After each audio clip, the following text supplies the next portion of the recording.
So as you approach Smyrna, you find that it is down in the modern city of Izmir.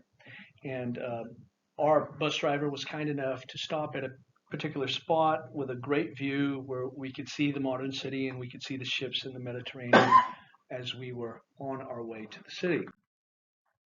As you approach the archaeological site, this is what it looks like. Again, the characteristic Roman columns, several tall ones here, are still standing. As you walk up to the ledge there and look down, you see the ancient agora, where the marketplace was, where people bought their groceries. So here I'm coming down. I found a ramp to get down into the agora. This is what it looks like. These are two different pictures. On the left, try to imagine people, tables, artwork, people with businesses. On the right, I'm just kind of showing some of the natural water sources that come through here. It's a very wet place. Here's Danielle. These long archways, they're kind of the best version of air conditioning that this town has to offer, because we were there in the summertime. It's very hot, and you'd find when you get down into one of these long archways, and the stones are very cool, it'll drop several degrees when you're in one of these. This is me. Anybody can read the top? No drinking. You're not supposed to see that. I should have cut off the top of that. Disregard the part that says no drinking, because I clearly did. Nevertheless, this was ancient water source. Great water as far as I'm concerned. It was gravity, right? Yes. This may be the oldest Christian writing we've ever discovered. Probably earlier than the year 125. And I know it's hard to see, but they're doing gematria. Christians at Smyrna are counting up the values of words. And so here's Kyrios, which is the word for Lord, and it has a value of 800. And underneath it, they've counted up pistis, the word for faith, which also has a value of 800. I was so irritated when we went over there and they said, hey, we have this inscription, and they let us take a picture of everything except this, right? But I'm into the numbers thing. I'm like, are you serious? I can't have a picture of this? And I couldn't find it online. And then finally I emailed Mark Wilson, one of the head archaeologists in Asia Minor. He's an evangelical Christian. He was our tour guide. I was like, do you have any pictures of this? So he sent me 3 different pictures. And, I was in such a hurry today, and I didn't have time to look at everything, but as I looked at that, I was like, oh, I can see the Kyrios and I can see the pistis, and so I just slapped that together real quickly. We'll talk more about numbers here in just a moment.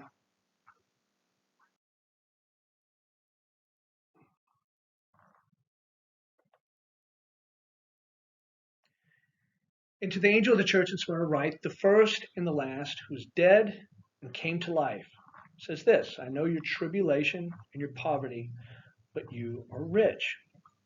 For a suffering church where some Christians will be put to death, Jesus reminds them that he also was killed and came to life again. There's an ironical, paradoxical element to this address, right? You're poor, but you're rich. I was dead, but now I'm alive. There are people there who say they're Jews, but they're not legitimate Jews. That's just kind of the rhyme and flavor of this particular address. The pagan city of Smyrna prided itself on how it had suffered, died, and came back to life in its history. Residents of Smyrna like to compare their community to a phoenix, a mythical bird that dies and resurrects. So this address here, this language of death and resurrection, again, it could be polemical. It could be about upstaging Smyrna. They like to think of themselves as dying and resurrecting, but they're in fact a persecuting community, and they're putting to death these people who actually will achieve the resurrection. Smyrna linked its name with myrrh, a term meaning suffering, and a perfume used often in embalming.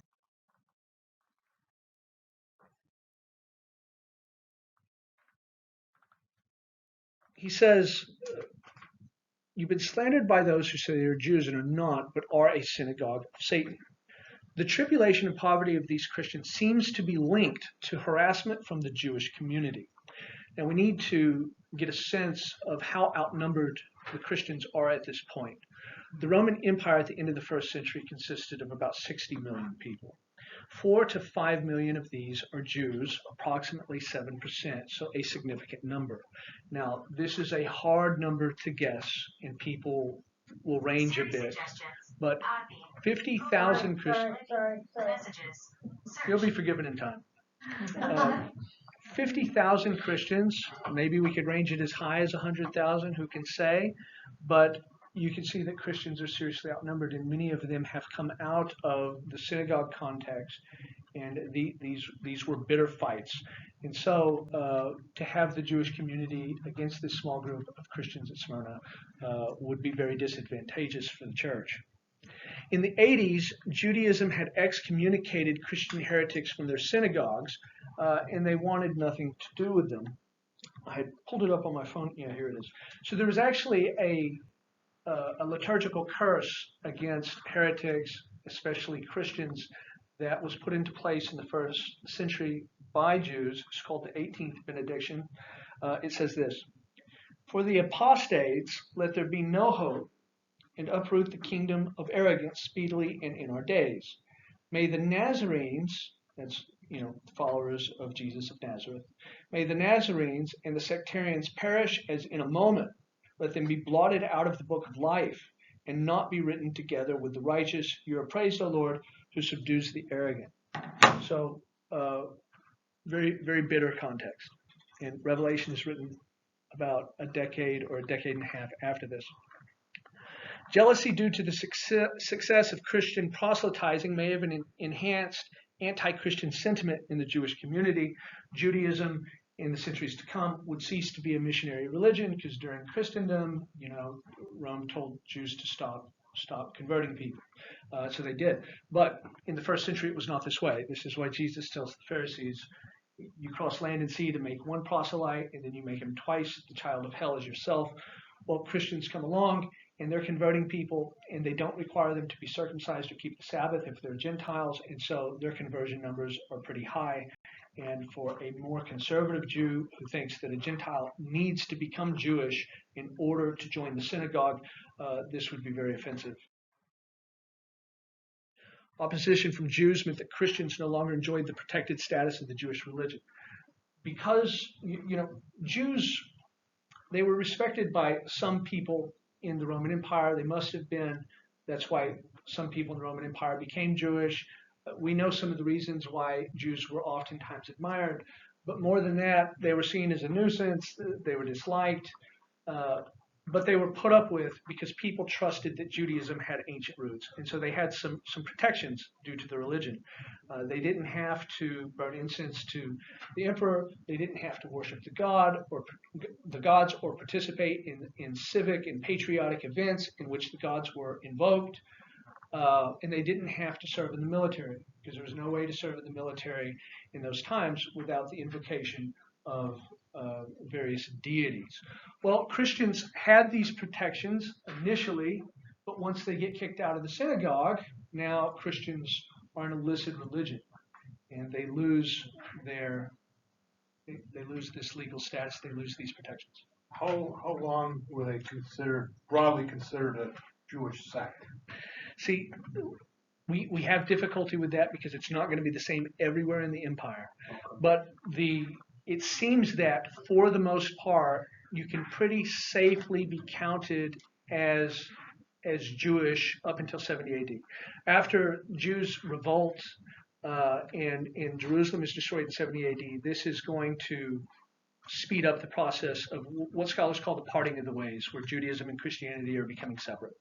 Right? Because Christians did not help defend Jerusalem because Jesus told them not to, and a variety of other things. And it even starts earlier than that, right? So Suetonius tells us that the Emperor Claudius got tired of arguments at Rome in the Jewish community over a person named Chrestus.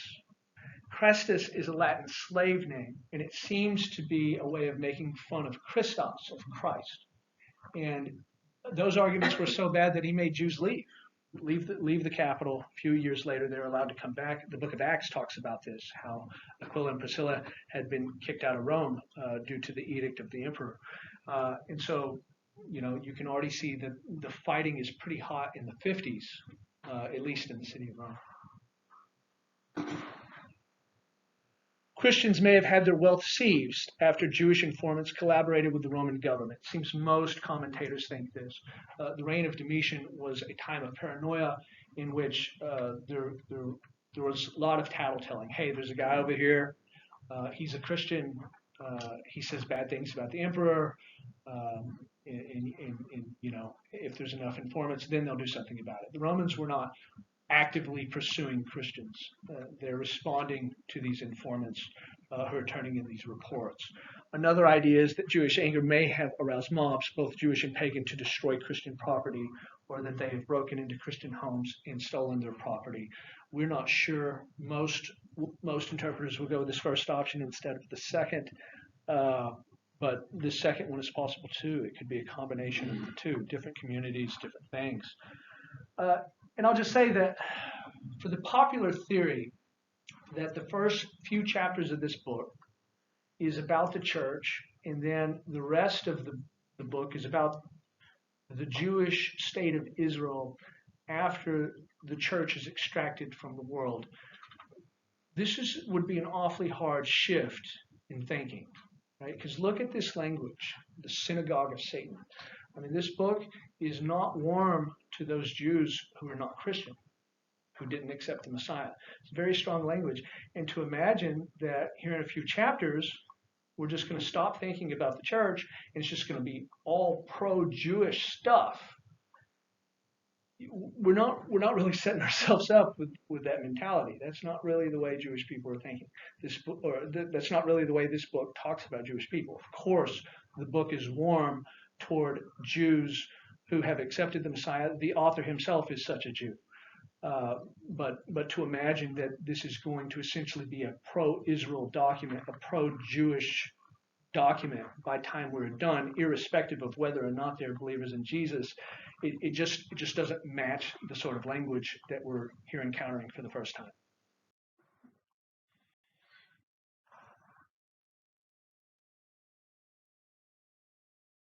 Do not fear what you are about to suffer. Behold, the devil is about to cast some of you into prison, so that you will be tested, and you have tribulation for 10 days. Be faithful to death. Now, the Roman Empire did not give criminals jail sentences. Jails were used for extracting money or information, for holding someone for the date of their trial, or for holding someone for their execution, right? Rome is not stupid. They know that they're going to go bankrupt if every criminal gets free room and board. Right? That's not our modern prison system. They would not understand. So they put people there. You don't want to be here. Well, then your relatives should come and pay your debt. They come and pay it, I'll let you out. This is the reference that Christ is using all the time about throwing somebody into debtor's jail and they shall not come out until they pay the last penny. Well, that's the whole idea of jail. You come out after you pay the last penny. Unless, of course, you've done something seriously wrong and they're holding you because they're going to punish you. And this seems to be the idea here, that they are being held for 10 days, probably not 10 literal days. We'll talk about that in a second. But this is a time of testing, because if they deny Christ, they'll let them go. If they don't, they'll be executed. This is a reference back to the book of Daniel. You remember the 10-day test in the book of Daniel.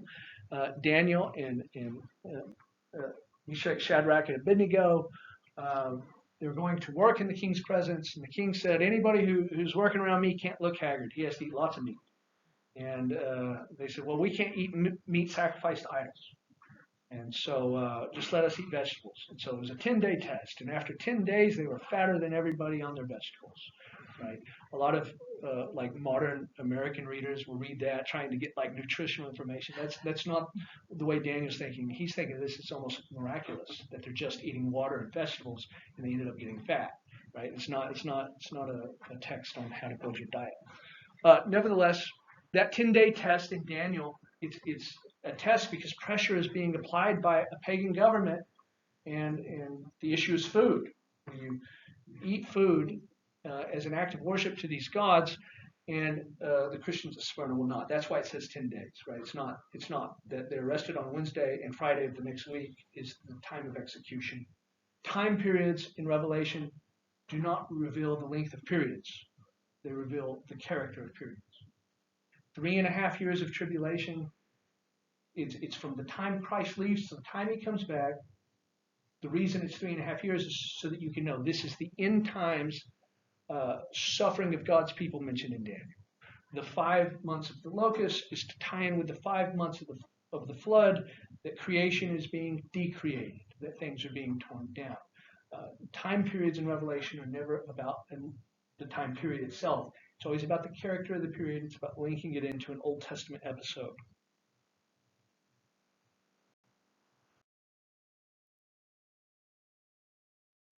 Triangular numbers are evil. Square numbers are good.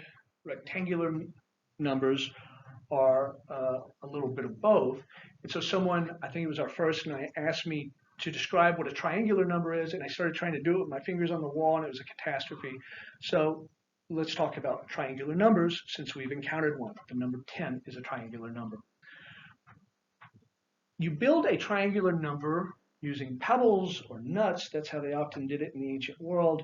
But it's the product of a sequence of integers. So 1 is necessarily your first triangular number. 1 plus 2 will give you 3, your second triangular number. 1 plus 2 plus 3 will give you 6, your third triangular number. And then you add 4 to get 10, your fourth triangular number. And notice that we could do this forever. And if we did it forever, our triangle would stay symmetrical.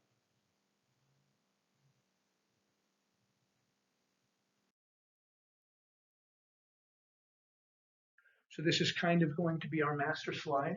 As we get new numbers that have correspondence to shapes and the themes associated with these shapes, we'll stick them all together on this slide and just build up this theme as we go. 10 is always going to be a bad number in this book. It is a triangular number. And in this case, it's Satan throwing the church in prison for 10 days. Now, we'll talk about this again later, but Satan here is reigning and the church is in jail. Well, there's a scene coming in chapter 20 where for 1,000 years, the church is reigning and Satan is in jail, right? And it's 1,000 years. Well, what's going on there? Well, if you were to cube 10, it's 10 times 10 times 10, which is 1,000. So when this triangular number gets converted into a cube, remember the heavenly city is a cube, squares are good in the book of Revelation, this theme is going to get turned upside down. So this is bad, it's triangular, it's 10, it'll get cubed, then it'll be good. The church will reign, Satan will be in jail. Don't worry about that. That only happens once, right? The something getting cubed. I don't think that happens more than one time. Be faithful unto death, and I will give you the crown of life. Now, this echoes martyr narratives from Jewish history. In the 2nd century BC, in the 160s, the Greeks tried to eliminate Judaism. They destroyed Bibles. They killed anyone who was willing to circumcise their kids. And there's a famous story that's told in various versions from the period of a widow who had 7 sons who were tortured to death. And as they were being tortured to death, they gave a faithful witnessing unto God. And this language of crowns and conquering shows up in the tradition. It says reverence for God was conqueror, nikao, the same word Christ is using, and gave the crown to its own athletes, who did not admire the athletes of divine legislation, who was not amazed. Now, olive wreaths were given to victors in the games, and in Jewish tradition, these types of crowns they thought of as being appropriate for martyrs who had died and suffered for God's law. Ancients referred to the crown of Smyrna. We don't know exactly what they're talking about. Some have suggested that the hills and stuff around Smyrna and the stuff built on it kind of look like a crown, but I think most modern scholars have left that behind. That's completely speculative, and there's not really anything all that distinctive about the area of Smyrna. You say the same thing for other places. In this reference to the second death, looks ahead to Revelation 20:14, where it says, everybody was gathered and judged according to their works, and those who were not found in the Lamb's Book of Life, they'll be thrown into this lake of fire.